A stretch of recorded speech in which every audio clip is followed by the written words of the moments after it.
Hello, Mom, or my mom's employees, if she sends this to them. I have a very, very good idea, good plan that I think you can enact. Obviously, I've been hiring interns from this college, and so I've been getting some of the best methods to get the best interns. One, I learned that the best people are most interested in the opportunity or incentives than they are like a base stipend. Two, I found the best way to recruit the smartest people is by using existing students and asking them, who is the smartest friend that you have in this field? So what you want to use that for, what is the basis of what these internship offer is given, is an idea that I have for the future of Colette Boutique 816. You can do 2 different teams for each one, or even 2 teams who compete with each other for each store. And part of the basis of this as well is I'm thinking about the fact that you want to retire and, Kelly wouldn't take over those stores and you're thinking about just shutting it down. Obviously, it's way smarter to have someone who manages those things and finding those people. And at the very least, of course, you try to keep it running without taking your time and putting it into it. Don't just kill it just because you're done. But even so, I would be happy to apply whatever things that I can and growth things that I can towards this business. And I think any successful business can do very well by then duplicating itself. And what do I mean by that? I mean, franchising is the better method of duplication because it doesn't require personal risk or time. What you do and what you should start accumulating is a repository of videos about how you operate the business. And so this is like the training deck for anyone who wants to start their own clothing store. You kind of build them and give them the ins and outs. And the startup capital isn't that much because it's rental plus inventory. You can figure out exactly what that amount is. There's different ways to do franchises, which is sometimes they pay you an upfront thing to get the blueprint to use the name and then a certain percent of royalty. Some of them are a pure percent of royalty. You would provide maybe the payment solution so that you make sure you're getting those specific royalties. All the stuff that you've handled this single time is so valuable. You made the important decisions already. You made the decisions which has made this business successful, and it can happen now at other places, and other people can take the risk just by learning about your business, your story. And that is actually the value of social media for you guys. Obviously, you tried selling clothes online, but what you need to sell is the idea of starting a clothing business. One client from here could net hundreds of thousands of dollars. And I think through social media, that would be super interesting to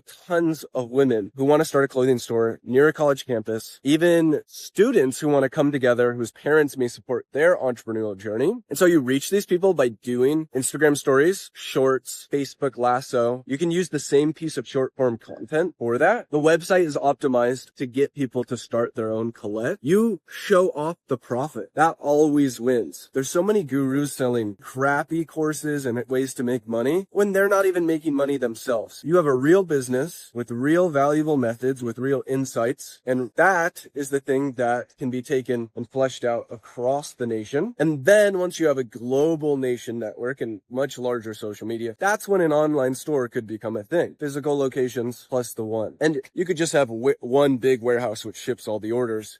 Once it's doing that sort of volume. So I think fundamentally, the big idea here is you find a social media student to partner up with a franchise style student. I give them access to like my web developers who can make the site exactly how they envision, the best way that it can sell the franchise. They watch YouTube videos on how do you make and franchise your business, come up with the model. You can even have multiple options depending on what someone wants, how much help they want. Because maybe one of the things that I know McDonald's does is they send an employee out to train the other employees to be a manager at the store for a month. So they get all the right processes and procedures down, or even helping to build the store. All these different services you can offer depending on the level that someone wants to come in at with investment. Do they want help with the design and stuff? That's just a service you offer now as a franchisee. Some of them may be lower. Some of them may want to operate the business themselves, but not have all of the startup capital. So depending on how this actually plays out, if you're like, wow, all of our franchisees are making tons of money, then this is where reinvestments could happen in all the potential business owners who sign up through the website, who say, hey, I don't have money, but I have a lot of passion. I have a lot of energy. I want to start this business. So if someone could partner with me, that's another just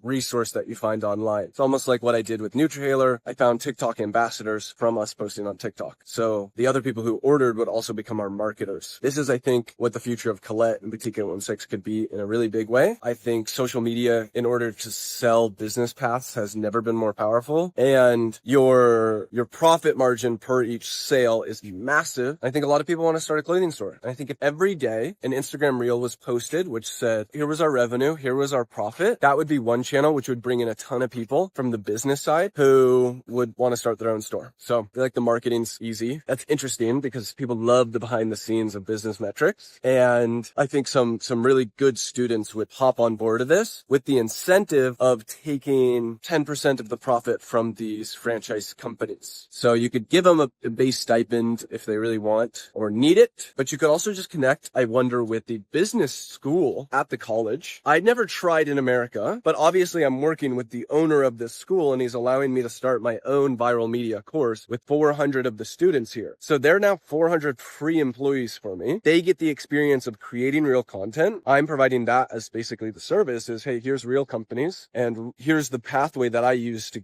make a viral company, which did nearly $1 million in sales in a year. And here's the method for that. Someone yesterday just got 100,000 views, by the way, for the Holy Bible app. And overall, I can flesh this out more, but I feel like I gave all the tidbits of it. I feel like it's all there. Would love to help make this a thing because I'm pretty bullish. Thinking about it, I don't think it could fail. But working with the college, like having an entire classroom of students learning social media, pair up with some economics students, you could actually just make it a thesis project or a part of the school system. And then it'd be zero risk or zero overhead towards that and have it cast a much wider net of students who may be able to make the business go viral. All parts of the business could be turned into content. Packing the orders could be one channel because you want to niche down the channel to the same series of content. That is how you create a successful channel. This person who just got 100,000 views has been asking people, what do you fear? She's doing day 1, day 2, and it's been growing more and more. When you have a specific niche, the algorithm can find the specific audience that likes that type of content, and people are more likely to go to your page and watch all the other days of content. And so if you're doing that with the sales, that's really good. If you're doing that with just showing individual orders being checked out, that's really good. And other things that I could think of would be getting shipments in, putting new items on the racks. Basically, you should just have a Instagram Reels person logged into like 6 different Instagram accounts, TikTok accounts, and making pieces of content that then they upload to all these different channels. I'm just getting into the Innovation and Entrepreneurship Center here, where I'm about to film a video myself with some peeps. So much love to you, Mama. I think this is a good idea. I think let me know how I can help make it happen. But I think going through the school in some form could be really, really awesome.